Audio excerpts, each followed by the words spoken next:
On a vu au collège qu'un son est une vibration. Et pour qu'il y ait une vibration, il faut qu'il y ait quelque chose à faire vibrer. Les points bleus représentent ici le matériau. Étant donné que les points sont espacés, on pourrait imaginer qu'il s'agit ici de l'air par exemple. Alors les molécules ne sont pas aussi ordonnées, elles sont en mouvement, mais c'est un modèle. Si on crée une perturbation, ces molécules vont se déplacer. Mais se déplacer ne veut pas dire qu'elles vont progresser forcément vers l'avant. Si j'entretiens par exemple la vibration, je peux constater qu'une même molécule va simplement se déplacer d'avant en arrière, elle va vibrer sur elle-même, aller frapper ses voisines, mais la molécule en elle-même ne va pas se déplacer.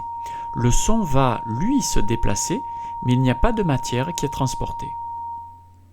On retiendra donc que pour qu'il y ait du son ou un bruit, il faut absolument qu'il y ait un milieu matériel. Ça peut être un gaz, ça peut être un liquide, un solide, mais dans le vide, on n'a pas de bruit ou pas de son. Et si on souhaite amplifier un son, un peu comme avec une guitare, la corde vibre, mais on cherche à amplifier le son qui est émis, eh bien, on va utiliser une caisse de résonance.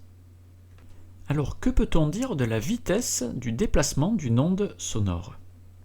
Pour mesurer cette vitesse, une des solutions consisterait à produire un son, en tapant des mains par exemple, et de disposer un micro sur le trajet du son.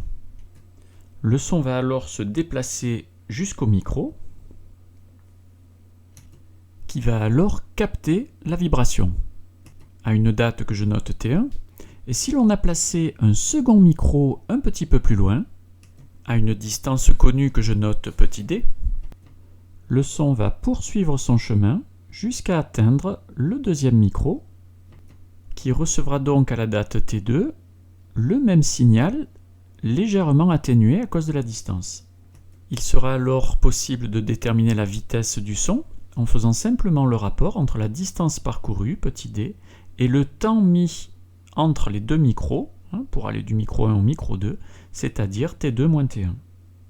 Le calcul nous donnerait dans l'air une vitesse du son de 340 mètres par seconde environ. On retiendra que cette vitesse va augmenter avec la densité du milieu. En effet, dans les solides par exemple, les particules sont au contact les unes des autres et donc la transmission de l'information sera beaucoup plus rapide que dans l'air bien entendu.